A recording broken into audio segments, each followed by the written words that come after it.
बऱ्याच जणांना हा प्रश्न पडतो, पेट्रोलचे डिझेलचे रेट का वाढत चाललेत, आपला रुपया का पडत चाललाय.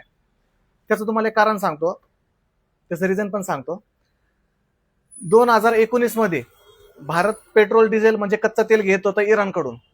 त्यावेळेस इराण आपल्याला 60 दिवसाचा क्रेडिट पिरियड म्हणजे 60 दिवसांच्या उधारीवर आपल्याला कच्चं तेल देत होतं.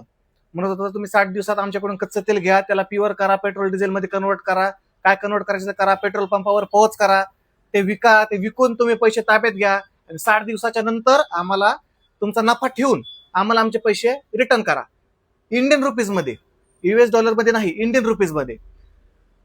पण ते पैसे घेत नव्हते. त्याच्या बदल्यात काय, तुमचे जे पैसे होतील त्याच्या बदल्यात तुमचे भारतीय प्रोडक्ट जे आहेत ते भारतीय प्रोडक्ट्स आम्हाला त्या रकमेबद्दल द्या, ते पण इंडियन रुपीज मध्येच, भारतीय रुपयांमध्ये. US डॉलरचा याच्यामध्ये कोणताही संबंध नव्हता. तेव्हा पेट्रोलचा भाव होता जवळपास बघा 70, 75, 80 रुपयाच्या आसपास. पण अमेरिकेच्या म्हणण्यावर भारताने इराणकडून पेट्रोल डिझेल घेणं बंद केलं, कच्चं तेल घेणं बंद केलं. तिसऱ्या कोणत्या तरी देशाकडे पेट्रोल डिझेल घ्यायला गेला. तेव्हा पेट्रोल डिझेलचा भाव झाला, पेट्रोलचा भाव झाला 105 रुपये, 107 रुपये.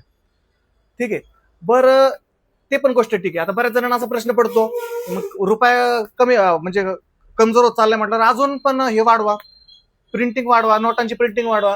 पण लक्षात घ्या, नोटांची प्रिंटिंग वाढवली तिथपर्यंतच गरिबी दूर करता येते जोपर्यंत तुमची करन्सी बाहेर देशामध्ये चालते. 2019 पर्यंत आपली करन्सी इराणमध्ये सुद्धा चालत होती, तेव्हापर्यंत रुपया पडलेला नव्हता. म्हणजे पडत होता पण काही प्रमाणात, कमी प्रमाणात. बाहेर देशामध्ये सुद्धा आपलं इंडियन रुपीज, भारतीय रुपये चालत होते.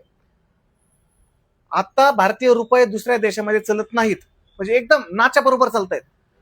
बऱ्याच जणांना असा पण प्रश्न पडतो की अमेरिका आहे, अमेरिकावर एवढं पण कर्ज आहे, अमेरिकाला कसं कोणता फरक पडत नाही. अमेरिकाचे याचं कारण एकच आहे, अमेरिकाचा डॉलर पूर्ण ऑल ओव्हर वर्ल्ड आंतरराष्ट्रीयपणे कुठं पण चालतोय.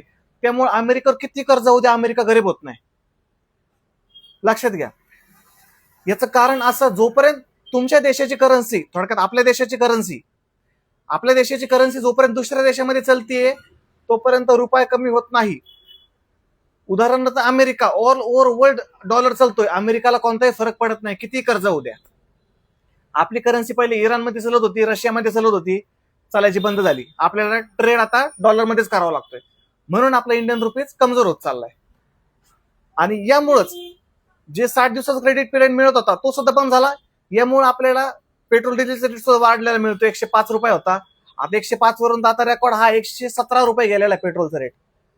अशाच योग्य वेळी योग्य अपडेटसाठी आपल्याच बेदरे सरा पाळंदेला फॉलो करायचे. धन्यवाद.